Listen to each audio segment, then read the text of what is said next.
Assalamualaikum warahmatullahi wabarakatuh. Yang kami hormati Ibu Dr. Asti, MPD. Perkenankan kami ingin mempresentasikan hasil kerja kami secara pribadi pada mata kuliah MSDM. Saya Echa Sriyanti dengan NIM A2K023014, Prodi Magister Pendidikan dengan dosen pengampu Dr. Asti MPD. Dalam hal ini saya mendapatkan topik tentang gerak, aktivitas jasmani, olahraga, pendidikan jasmani, dan Olympic movement. Nah, dalam gerak, aktivitas jasmani, olahraga, pendidikan jasmani, dan Olympic movement ini berbicara tentang perencanaan strategi sumber daya manusia, yaitu dengan mengkaji apa yang dilakukan masyarakat saat ini.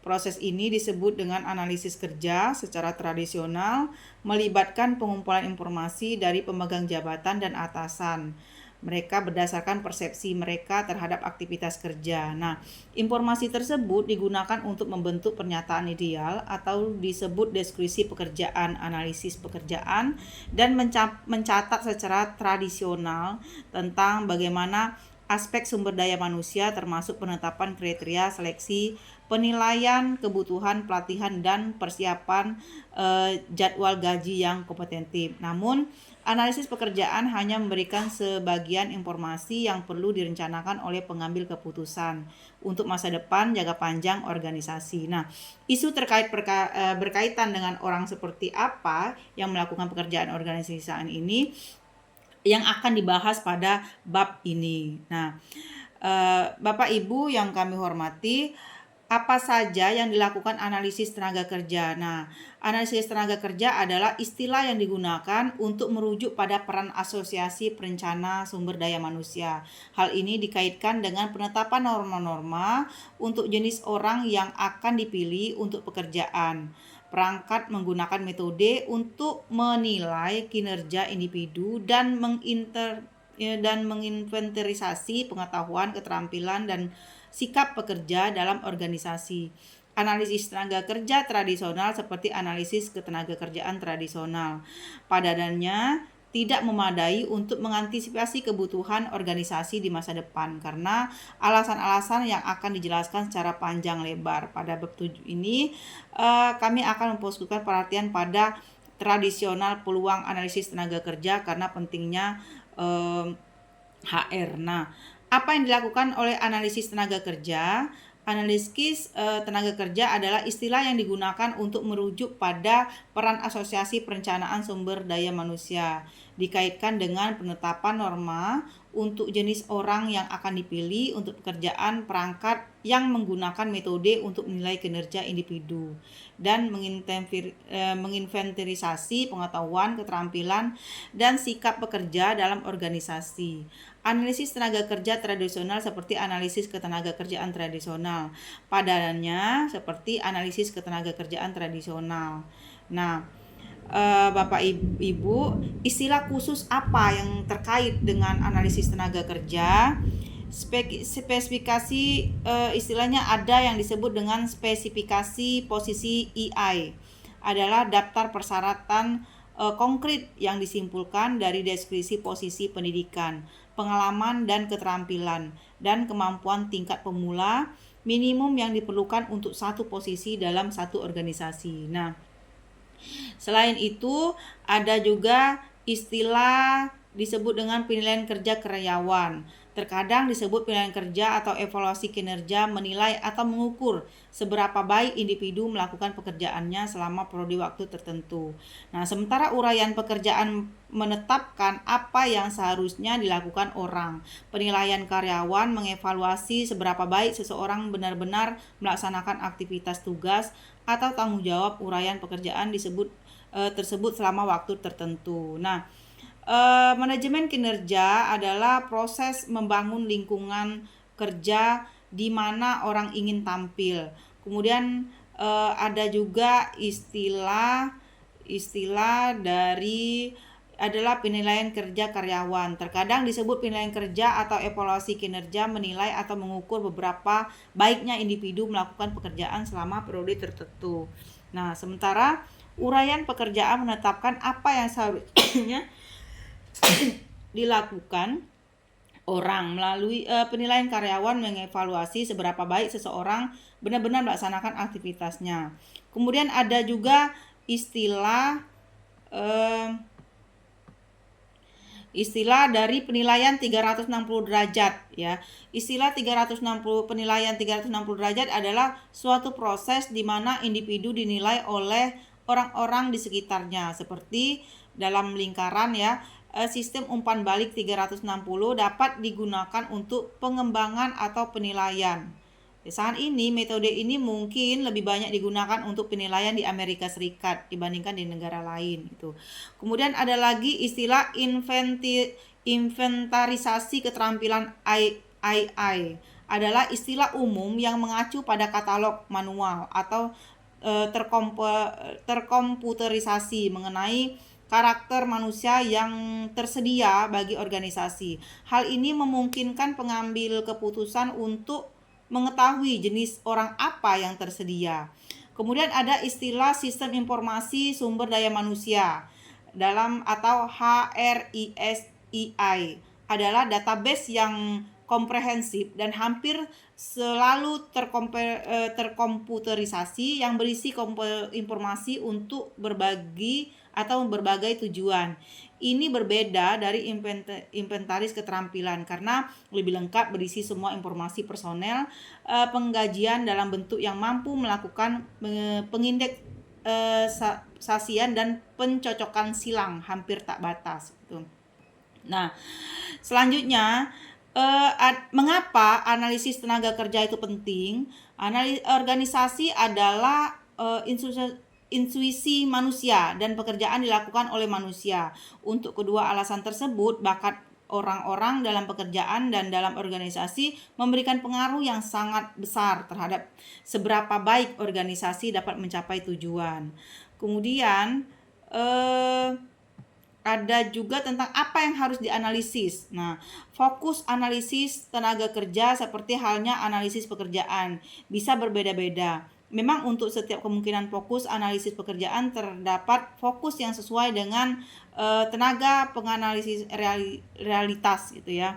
Nah, organisasi ini perlu dianalisis terutama tentang kinerja individu, biasanya dinilai dengan menggunakan norma berdasarkan persepsi penglihatan. Masalahnya adalah supervisor yang menilai kinerja berbeda-beda. Nah, di dalam milik mereka, persepsi apa yang sangat baik bagi seorang penyedia adalah memuaskan atau bahkan buruk bagi yang penyedia lainnya. Orang melihat kinerja yang sama dengan cara yang berbeda, lebih buruk lagi. Beberapa manajer berasumsi bahwa setiap kelompok kerja terdistribusi secara normal dan bahwa untuk setiap pekerja itu adalah sebagai teladan, pasti ada kelompok miskin juga. Masalah ini disebut dengan kesalahan dalam pemeringkatan dan ini merupakan tantangan besar bagi sistem penilaian kinerja karyawan manapun. Selanjutnya ada bagaimana analisis tenaga kerja dilakukan secara tradisional gitu ya. Nah, bayangkan analisis tenaga kerja tradisional sebagai sebuah proses yang terdiri dari 6 langkah. Yang pertama, menyimpulkan dari deskripsi pekerjaan, pendidikan, pengalaman, dan pribadi karakteristik yang dibutuhkan oleh pemegang jabatan untuk melakukan pekerjaan. Tuh. Kemudian memilih karakteristik pekerjaan atau kinerja apa yang akan dievaluasi, memilih cara mengevaluasi kinerja karyawan, mengidentifikasi setiap masalah dengan evaluasi, metode, dan kriteria. Upaya untuk memecahkan masalah dengan metode penilaian kinerja karyawan, mengumpulkan hasil penilaian karyawan dan menyertakannya dengan informasi lain tentang tenaga kerja organisasi. Selanjutnya, bagaimana spesifikasi pekerjaan yang disiapkan. Nah, pekerjaan yang disiapkan itu sebagian besar adalah otoritas manajemen sumber daya manusia. Salah satu alasannya adalah cara tradisional untuk menghadapinya tidak memberikan banyak manfaat bagi kita. Selanjutnya, mengapa penilaian kerja karyawan itu penting? Karena pertama untuk memvalidasi, yang kedua untuk mengidentifikasi, kemudian untuk menilai metode penilaiannya seperti apa, untuk memberikan umpan balik evaluatif terhadap kinerja individu, untuk menentukan kebutuhan pelatihan, dan terakhir untuk mengalokasi hadiah. Mengingat kontribusi individu imbalan apa itu sebagai reward gitu. Jadi apa yang harus dievaluasi? Hal yang harus dievaluasi adalah bagaimana penilaian karyawan ini terkait dengan tujuannya apakah tercapai atau tidak. Kemudian peringkat sifat ya. Peringkat sifat adalah atribut kepribadian, istilah deskripsi yang berguna dalam pelabelan. Contoh istilah tersebut antara lain ambisius, apakah kreatif, apakah tegas, ulet, atau pegawai itu kooperatif. Tuh. Kemudian peringkat keluaran. Output adalah produk kerja atau hasil kerja yang nyata. Contohnya termasuk nomor berdasarkan pesanan yang diambil, jumlah unit yang dibuat atau jumlah orang yang dilayani. Keluaran juga dapat mencakup penilaian atau ukuran kualitas dan kuantitas seperti jumlah pengaduan yang diterima, jumlah kesalahan atau jumlah unit yang ditolak. Nah, kemudian ada lagi peringkat insiden kritis. Insiden kritis ini adalah pernyataan yang menggambarkan kinerja yang sangat baik atau buruk gitu. Kemudian peringkat insiden krisis itu ada yang partisipasinya itu sangat berperan gitu ya sebagai penyela atau pemegang jabatan, rekan kerja atau bahkan bawahan dari pemegang jabatan. Kemudian jelaskan tujuan proyek tertentu. Jadi itu berguna untuk menjelaskan termasuk bagian dari insiden kritis. Jelaskan dengan tepat apa yang harus dilaporkan oleh panel. Kumpulkan data dengan meminta peserta untuk menghubungkan informasi tentang suatu insiden spesifik.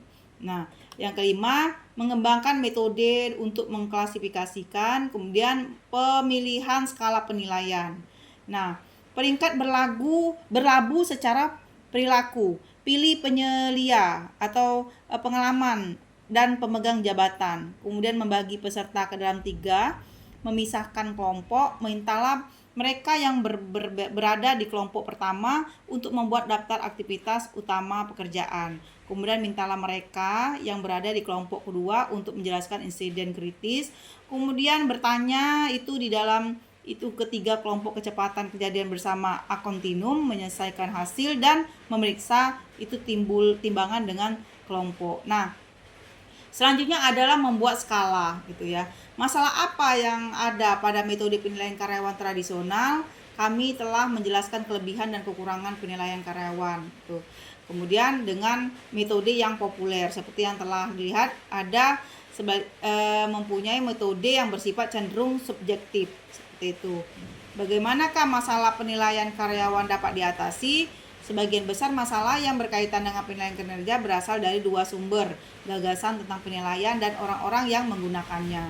Nah, kemudian ada tahapan wawancara penilaian, kemudian ada pelatihan, kemudian bagaimana hasil penilaian digunakan dalam perencanaan sumber daya manusia. Nah, pelatihan persediaan keterampilan. Jadi pelatihan ini digunakan untuk peningkatan sumber daya manusia terkait dengan keterampilan yang dimiliki. Nah, sistem informasi sumber daya manusia kita butuh komputer pribadi gitu. Dan terima kasih Ibu, ini saja yang perlu saya sampaikan. Kami akhiri. Wabillahi taufiq wal hidayah. Wassalamualaikum warahmatullahi wabarakatuh.